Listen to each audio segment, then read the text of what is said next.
Before we get into today's edition of Just the Truth, let me tell you about the latest special from Mike Lindell at MyPillow. The standard MyPillow, normally $49.98 for a limited time only, just $14.88 with promo code Joey. Go to MyPillow.com, click on the radio listener specials, and see all the specials. There's a limited quantity of just 10 at this special price. That's $14.88 with promo code Joey. Thanks for joining me in the PhD Weight Loss Studio. To lose weight for the last time, visit myphdweightloss.com. Just one day after President Donald Trump signed an executive order banning men from competing in women's sports, the NCAA agreed and has officially changed its gender eligibility policies, banning all biological males from competing in women's sports. We have the details for you.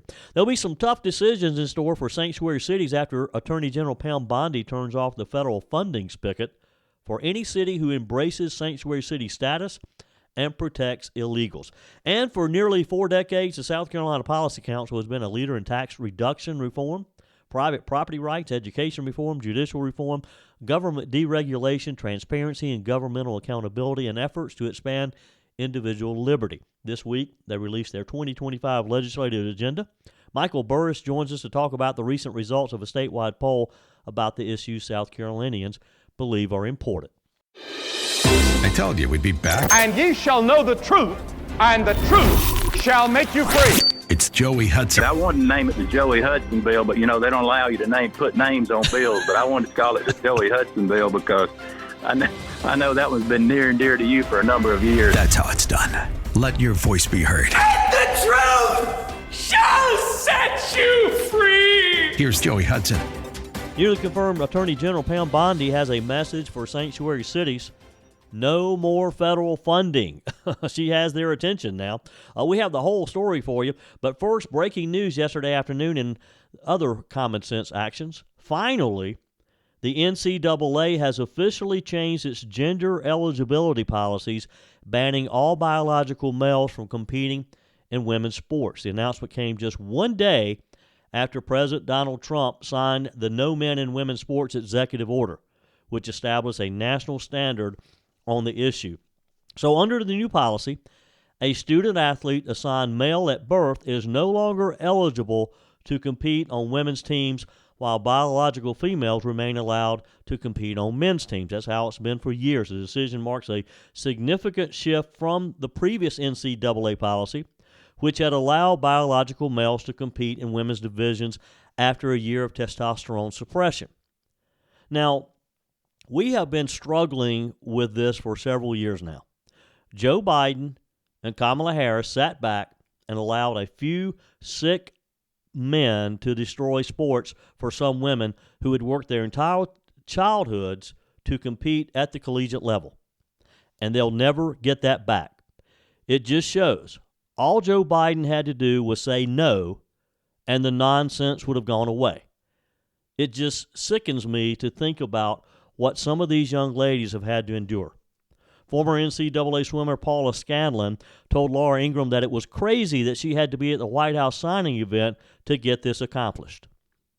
It was the greatest day of my life. But what I will say is the fact that we are even here, Laura, is so crazy to me. We have to have a sitting president say, hey, let me sign an executive order that says men do not belong in women's sports. I mean, have we lost our minds that we have to do something like that? So in a way, it was bittersweet to even be there. But again, every single girl in the room that was there experienced this, contributed to this, and we all worked so hard to get this across the finish line. And it was a great day of celebration. NCAA President Charlie Baker issued a statement supporting a uniform approach rather than what he called a patchwork of conflicting state laws. He acknowledged that Trump's executive order provided clear guidance and said the NCAA Board of Governors would take steps to align its policies accordingly. Again, why did it take a president's executive order to make the NCAA realize what has been evident since the beginning of man, since God created Adam and Eve? It took an executive order for the NCAA to acknowledge that men should not be playing against women? Who's the adult in the room here? This move comes, of course, after a number of legal challenges over transgender participation in women's sports. It all started or became a national issue with former NCAA swimmer Riley Gaines, who has been a spokesperson and a tireless worker. She was leading in a lawsuit against the NCAA, citing her experience of competing against and sharing a locker room with transgender swimmer Leah Thomas. This is when most of us really recognize what an issue this was. 3 of Thomas's former teammates at the University of Pennsylvania have also filed a lawsuit alleging that they were misled and pressured by university administrators. Meanwhile, the Department of Education has launched multiple Title IX investigations into schools that have allowed biological males to compete in women's sports. Among them, San Jose State University, where a transgender volleyball player played 3 seasons as one of the Mountain West top hitters. A lawsuit filed by 11 female volleyball players and a former assistant coach claims that the university concealed the players' biological sex from the teammates. Now, polling data is pretty clear. Polling data shows that there's widespread support for restrictions on transgender athletes in women's sports. A recent New York Times Ipsos survey found that 79% of Americans, including 67% of Democrats, believe biological males should not be allowed to compete against women. And finally, in just over 2 weeks of being back in the White House, Donald Trump has solved this issue.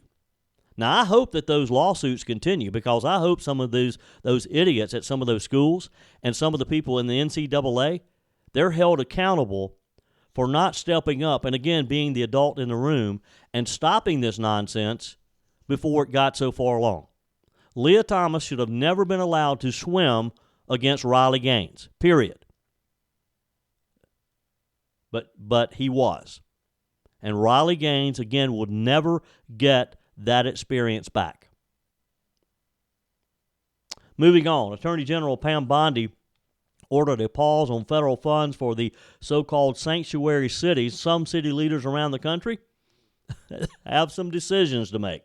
Bondi also directed the Department of Justice probe instances of jurisdictions that are impeding law enforcement and that they be prosecuted when necessary. In Pennsylvania, at least 2 major cities have enacted sanctuary policies, while leaders in a third have signaled opposition to working with federal officials as they round up illegals in their cities.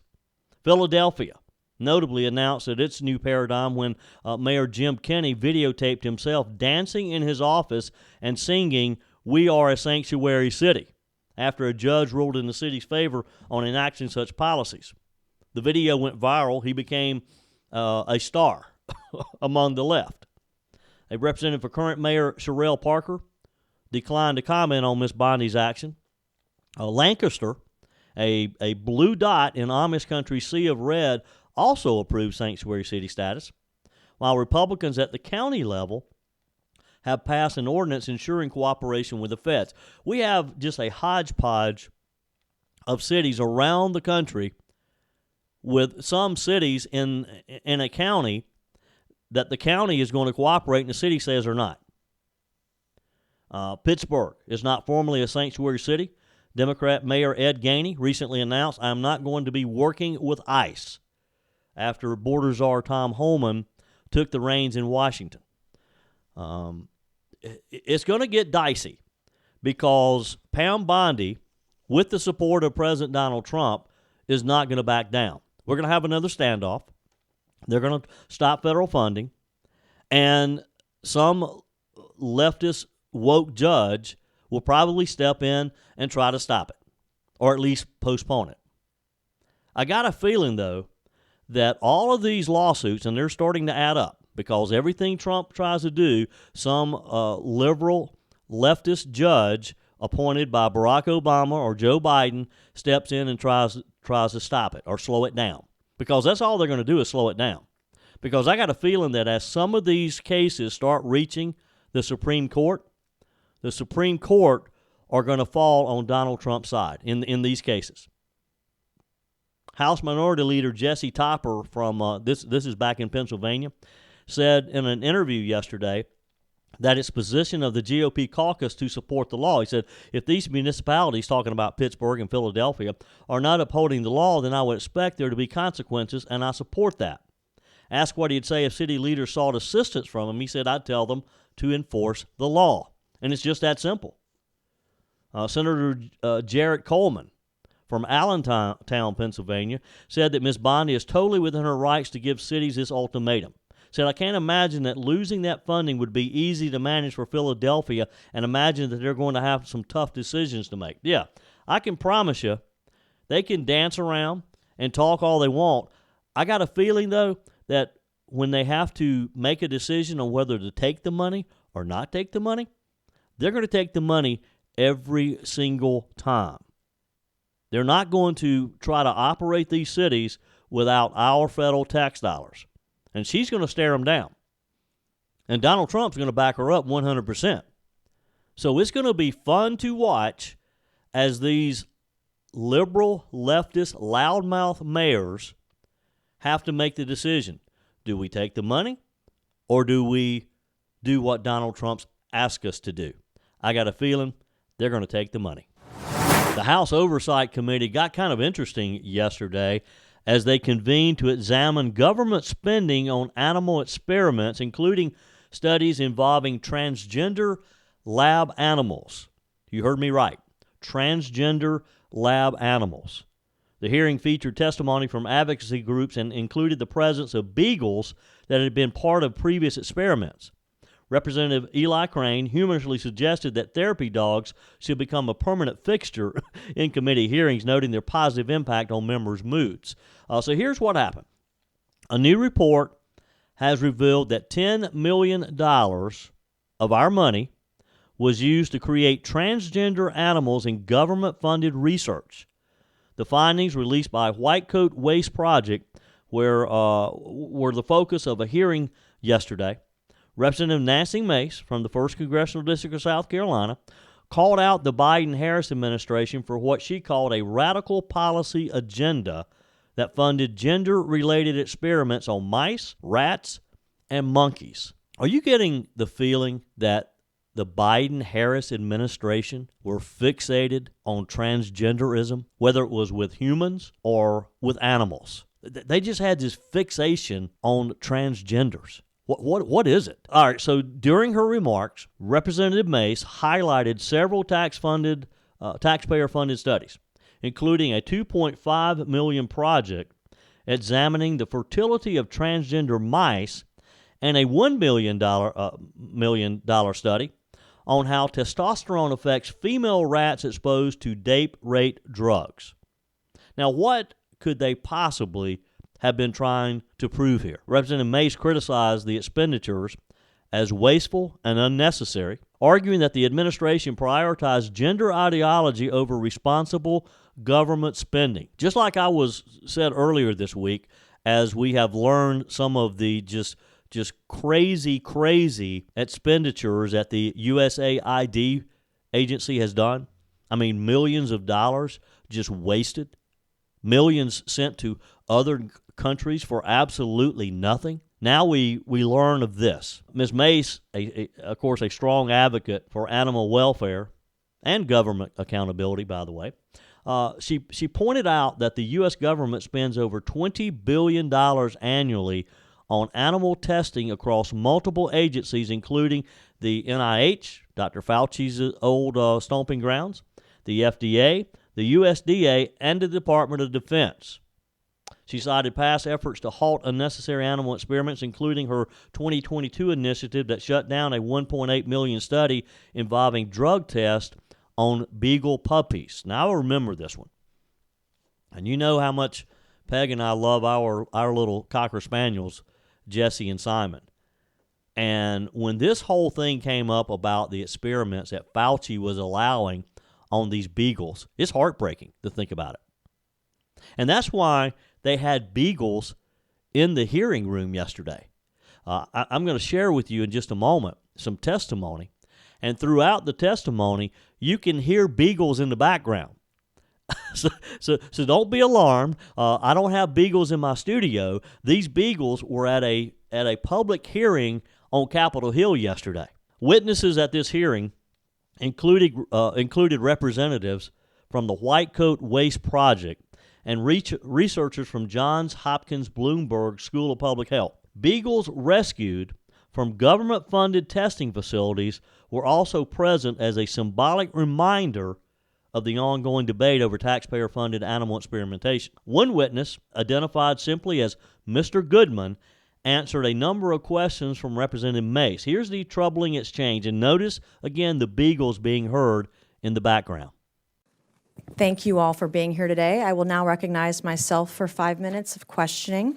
Mr. Goodman, in your written statement, you state the White Coat Waste Project identified at least $10 million in NIH grants for transgender animal experiments. You state that 95% of the funding came from Dr. Fauci's NIAID. Why is the federal government spending taxpayer dollars to create transgender animals? Your microphone. Thank you. It's a great question. I mean, I wonder why they're making cats constipated also. It's a question that rings around in my head at night when I'm going to bed, why we're funding these things.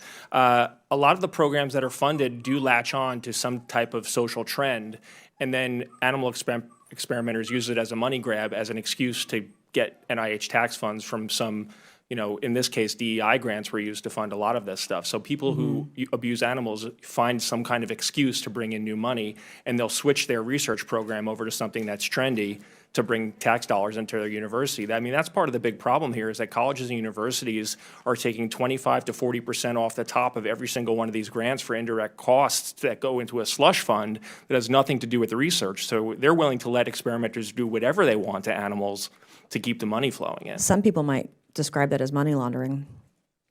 All right, are sex change experiments that forcibly transition mice, rats, and monkeys necessary for science? Absolutely not. Why do these experiments at all, if they aren't producing useful human relevant research, why again, you think it's a money issue, follow the money? Animal testing is big business.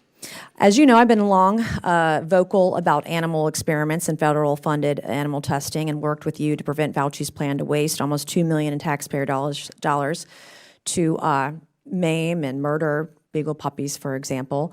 Why was Dr. Fauci so insistent on poisoning these puppies, even though, as you state in your written statement, the FDA does not mandate that human drugs be studied on dogs? So much of the problem with all of this is institutional inertia. It's that people just continue doing the same thing because that's what they've done before. There was a report that came out, the National Academy of Sciences put out a few years ago about the VA's testing on dogs that Congressman Khanna actually helped us get the NAS to conduct. And they found that most of the VA's testing on dogs was unnecessary. And not only that it was unnecessary, but one of the reasons why is that there's this circular reasoning that they use to defend it when they propose a new project. They say, well, we use dogs previously, so we're just going to use dogs again. And there's no one to break that cycle. There's not enough oversight to say, hey, maybe we don't need to do this anymore. Maybe there's a better way to do it. It's like, if you only have a hammer, everything looks like a nail, and that's kind of the problem. Right. And what would have happened to these beagle puppies if if your organization hadn't rescued them? In the case of those experiments, those dogs were going to be force-fed and injected with massive doses of experimental drugs to poison them to see at what point they got sick or died. And those tests will have no relevance for the safety and efficacy of that drug in human beings. Wow.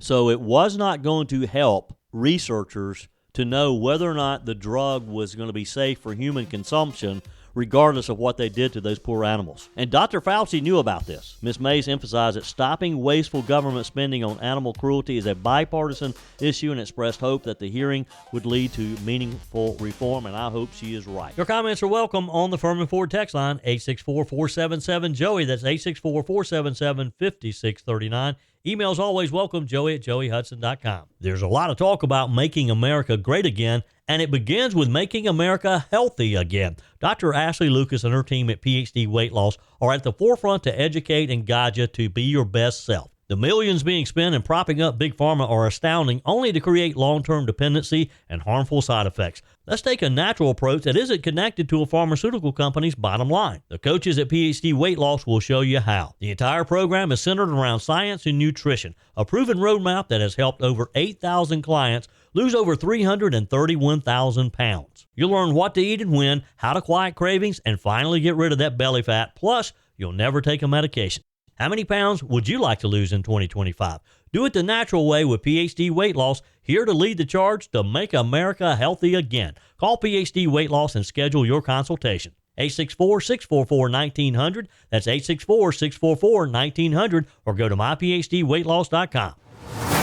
Jennifer on the text line writes, hey, Joey, Americans are so used to hearing government talk, quote, about future change while having no expectation of anything changing at all. And here comes Donald Trump and Elon Musk, two brilliant, like-minded men who are full of ideas as well as the ability to execute. It's absolutely revolutionary, and Americans all over are mostly overwhelmed with joy, some with fear, and anticipation of what might actually happen. You know, you're right, Jennifer.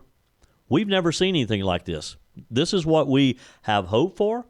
This is why we elected Donald Trump to send him back to the White House. But boy, this has just been a fast couple of weeks, hasn't it? And who knows what's going to happen over the next almost 4 years. Jordan writes on the text line, I've been doing a lot of research, he says. DEI is the complete opposite of what Dr. King marched for. People of color fought to be equal, and now Democrats want to move in reverse. It's no longer equal. DEI wants people of color to be chosen before anyone who is white. Isn't that the opposite of civil rights? Isn't that racism? Equal as human beings in the eyes of Almighty God is what they march for. Now DEI wants to segregate people of color and be separate again. Next thing you know, DEI is going to want to separate water fountains for people of color. I could be wrong, but that's what it sounds like. We are all human beings in the eyes of God, and we should all come together and make this country to be the best country in the world. God bless America. No more division. And you know, Jordan, you're right. The left is trying to divide and conquer, and that's exactly what's happening. And you're right, but DEI is not necessarily all about color. It's about sexual orientation. It's about gender identity. All these things that we'd never even, Dr. Martin Luther King never even imagined. They've taken this to a whole new level, for sure.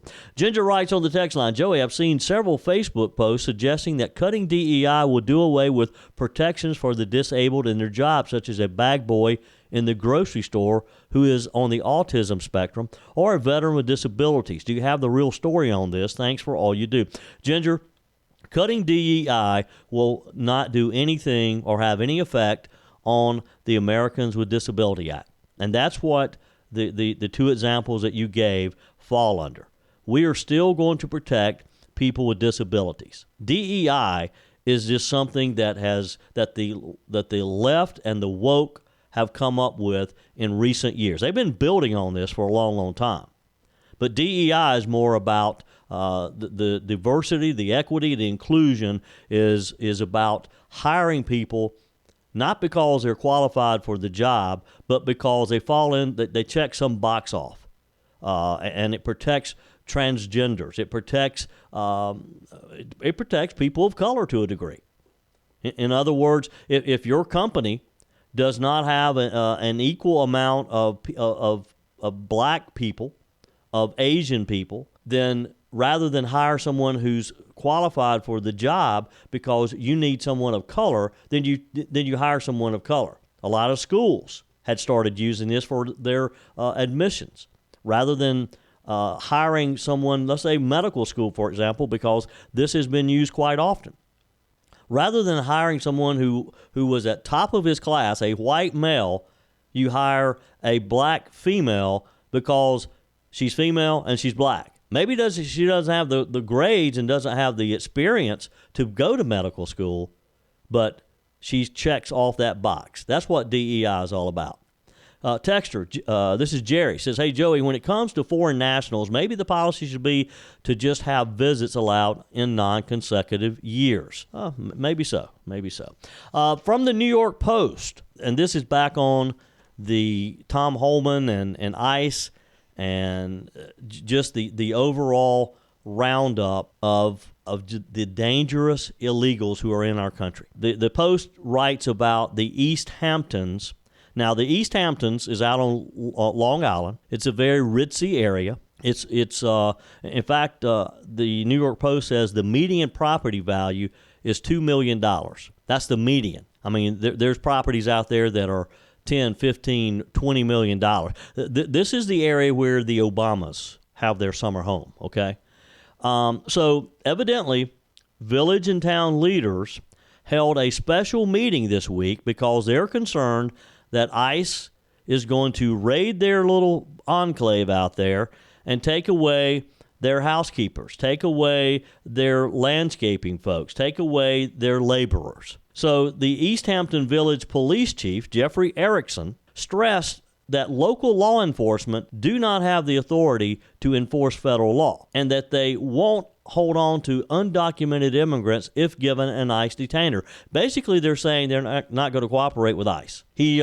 Erickson told a concerned resident, if it's an ICE detainer or an administrative warrant, we do not have the authority. We will not hold them. The East Hampton Town Police Chief, Michael Sarlo, at a separate meeting said, our level of participation and cooperation with ICE lies in criminal matters. I haven't seen an ICE agent in this town, and I can't tell you how long. Well, guess what, buddy? Being quoted in the New York Post, I can bet you Tom Holman reads the New York Post. And I'll bet you're going to start seeing some ICE agents in your little community there. He dramatically pointed to his firearm on his side, saying, people who wear this and put this on don't interfere with other people who wear this and put this on. Basically saying that his police officers are not going to be interfered with by ICE officers and vice versa. He hadn't met any of Tom Holman's ICE officers, has he? Because they're there to do a job, and they're not going to care about some local police officer who has decided he's not going to enforce the law because he's afraid that some of the rich people in the neighborhood are going to be upset because their maid is gone suddenly or their landscaper is gone suddenly. Look, you got to understand, this is going to be a tough decision down the road. Now, this is not their priority right now because they're wanting to get the worst of the worst out of our country. But eventually, in these next few years, there's going to be a lot of people who are here illegally, and maybe they have some minor offenses. Maybe it's some traffic citation. Maybe a DUI. Not that that's a minor offense, but a DUI where nobody was hurt, but this person was caught driving under the influence. Or maybe they're caught driving under the influence. That's what's going to hurt. Because look around you. Just about everybody comes in contact with or has the services of someone who's here probably illegal. If you have a lawn service, you probably have someone who comes to your home and works in your yard who's here illegally. If you built a house recently, you probably had an illegal helping frame that home or lay the block on the foundation. If you've had a maid service, some type of janitorial service, it's likely that there was an illegal working on that crew. So we're all going to be affected by this eventually. And it may be inconvenient until this all works its way out. But I can promise you, someone that you have contact with is probably going to be affected by this before Donald Trump leaves office. Your comments are welcome on the Furman Ford text line, 864-477-JOEY. That's 864-477-5639. Emails always welcome, joey@joeyhudson.com. Speaking of the Furman Ford text line, it's never been more important to support locally run businesses owned by people who actually live here in the upstate. Let me take a minute to talk with you about our friends at Furman Ford. If you're looking for a new vehicle, maybe a great pre-owned vehicle, one you can trust, or maybe you're looking to order that special vehicle. Either way, if you want a new one, a brand new one, or a pre-owned that you can trust, the folks at Furman Ford, they're there to help you.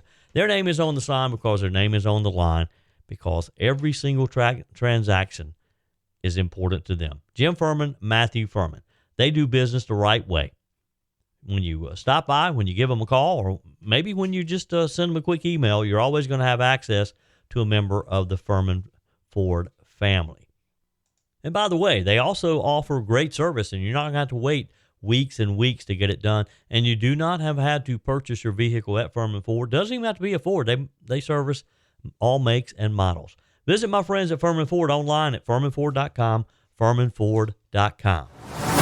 Founded in 1986 by upstate businessman Thomas Rowe, the South Carolina Policy Council is South Carolina's longest-serving free market research organization for nearly 4 decades now. The South Carolina Policy Council has been a leader in tax reduction and reform, private property rights, education reform, judicial reform, government deregulation, transparency, and governmental accountability, and efforts to expand individual liberty, those issues that are important to all of us. Joining us today, Michael Burris, the CEO of the Policy Council. Welcome, Michael. How are you? Hey, Joey. Thanks for having me. I appreciate it. Doing well. Appreciate you spending a few minutes with me today, and I appreciate what you guys do at the South Carolina Policy Council. Let's start with your 2025 session kickoff poll that you just released. As you talk with people around the state, what were the key issues on their mind? Well, what we did, Joey, is we took our legislative agenda, which is available on our website, and it goes for the whole session, 2025 and 2026 legislative session. Those are the issues that we pulled, and those issues, to your point, are issues that we are seeing promulgate within the state with the general population as concerns, pieces that they want to see passed through or in some cases repealed out of the legislature. So the point of the poll was to take that legislative agenda and then action it within the general population and see how people feel about these issues at a specific point in time, which not coincidentally aligns with the beginning of our 2025 legislative session. Let's talk about some of those specific issues, and I'm reading from the release that you sent here. Let's just start with tax and economic policy. Let's do it. Well, right now, a big issue for the state of South Carolina facing both individuals and that is very square in the legislature's crosshairs is the income tax, okay? So we have the state income tax. It's the highest in the Southeast by a wide margin. Now, we do not in the state have a revenue problem. We do, however, have a spending problem. So if you're looking at other states in the Southeast, which, by the way, the average income tax rate in the Southeast is 3.3%. That goes from North Carolina through Tennessee, down through Florida, and over through Mississippi. South Carolina stands out at 6.2% right now. I believe the next competitive state is in the mid-4s. So we are proposing, the South Carolina Policy Council proposes at least a drastic reduction in the state income tax or its complete elimination. What does that do? Well, obviously, it keeps money in the pockets of taxpayers to use as they see fit. It makes a more competitive business environment, and it kind of backhandedly forces the legislature to do something that we're seeing going on at rapid speed at the federal level, which is cutting spending.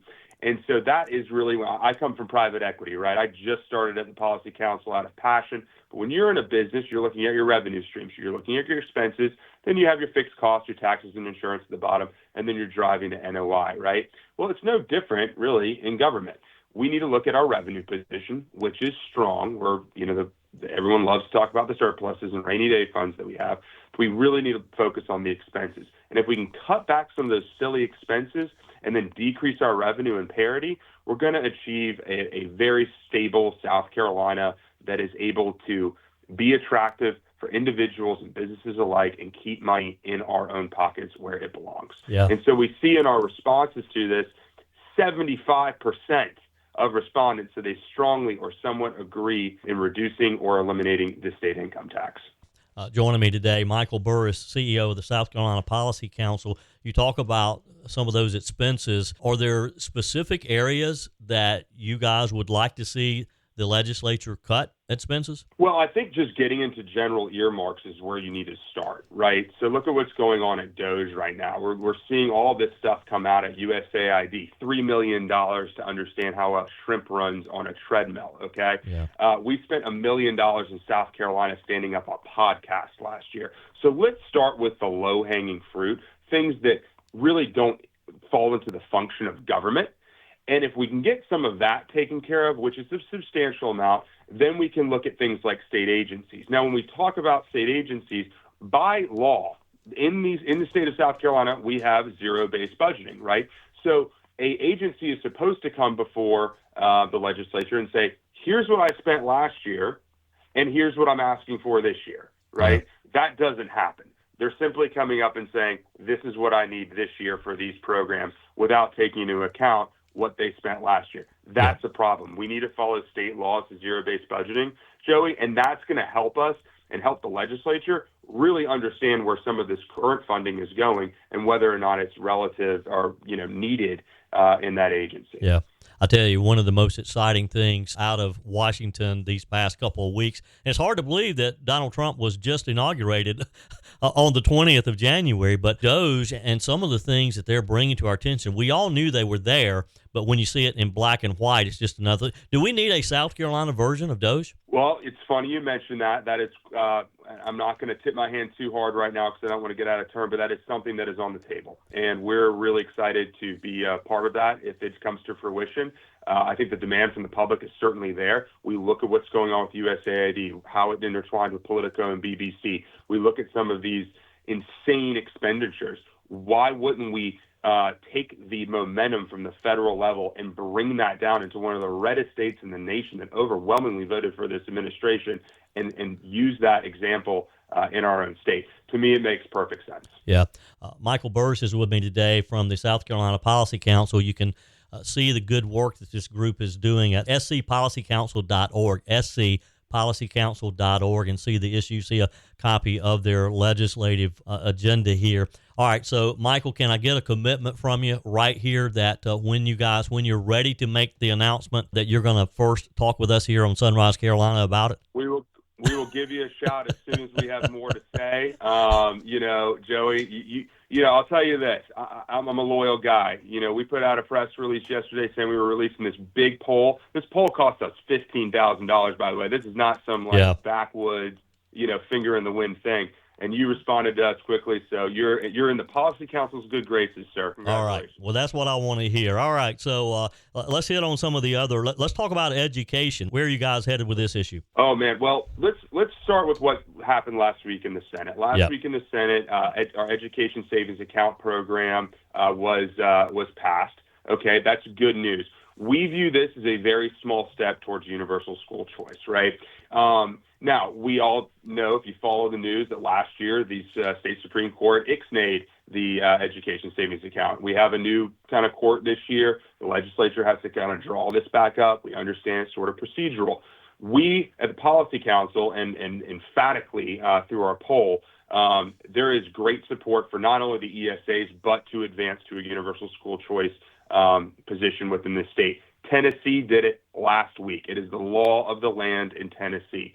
You look at states like Arizona that have had universal school choice. You look at how they're performing. Higher graduation rates, higher test scores, less inflation in grades, by the way, and a better product of student that's coming out into the Arizona workforce and therefore the nation. So this is a step in the right direction. It's not the full-throated thing, but per our poll, 60% of the 1,200 people, registered voters, I might add, polled support this education savings account. And when you get down into, and Joey, you'll see it on our website, we've released all the crosstabs. You can see that there's support for this across political, racial, socioeconomic, geographic differences around this state. So it is a common theme, something that's desired in the state. Look, education, of course, that's a very important issue, and got to get something done. We've been talking about various choices that are out there, and it's time to act and get something in place for sure. All right, let's move on. And there's a long list. We're not going to get to all of them today, but talk about government transparency. Well, government transparency, and I'll make a plug real quick for the NERV, which is our journalism arm. Rick Rundert running that down out of Bluffton. The NERV, its own website. Please go check it out. He does a great job. He's a heck of a journalist. When we talk about government transparency, we need, as in this age of technology, especially post-COVID, and how cheap this stuff is to do, the citizens of South Carolina, per our poll, 80% believe it's important that all government meetings in South Carolina are live streamed and archived for public viewing. And this is not just at the State House, who actually does a fair job of this, but we're talking about your county council meetings. We're talking about your school board meetings. This needs to be mandatory in the state. It is a cheap, low barrier to entry thing that even the most rural communities can do. And what does that do for us? Well, if you're at work, like most of us are during the day, and you cannot make a school board meeting or you cannot make a county council meeting, you can go on and watch what's going on and hear what's going on in your own community. Now, we've done a report on this. I don't have the numbers off the top of my head right now, but it is a very low percentage of counties in the state that are doing live streaming and archiving. Obviously, the bigger counties, Greenville, Charleston, Richland, they're doing it. some of the smaller ones that might surprise you are doing it. But we believe that this needs to be, we're never much for regulation at the Policy Council, but this is a little bit different. We believe this needs to be codified and mandated throughout the state. Yeah. Again, with me today, Michael Burris with the South Carolina Policy Council. Go to scpolicycouncil.org and check out all the various issues, some very important issues that the South Carolina Policy Council has worked on over the years and will continue to work. Michael, it's been a pleasure. Appreciate your time. And look, like I said, there's a long list of things we could talk about, so let's just plan to get together again real soon. Joey, I appreciate it, and thanks for having me. Look forward to coming back. That's it for today's edition of Just the Truth. Thanks for joining me in the PhD Weight Loss Studios. To lose weight for the last time, visit myphdweightloss.com. If you haven't joined my mailing list yet, visit my website, joeyhudson.com. Click on the Connect with Joey button so that you can receive our emails and the most up-to-date news. Also, join me on my YouTube channel. Be sure and like, comment, and subscribe. Just search for Joey Hudson. As always, thanks for spending a few minutes of your day with me. Do me a favor and forward this episode to a few friends. Just click on the share button and send to your contacts. We need to build an army of conservatives to win our country back, and we can do that by continuing to share the truth with our friends and family. Keep those comments coming via the Furman Ford text line 864-477-JOEY. Email to joey@joeyhudson.com, and I love your messages on the MyPillow message line. Again, that's 864-477-JOEY, 864-477-5639. Be sure and take advantage of the MyPillow special, just $14.88 on the standard MyPillows when you use promo code Joey. Order online at mypillow.com or call 800-893-4053. We're back again tomorrow and hope you'll plan to join us. Until then, remember, God's got this. He's still in control.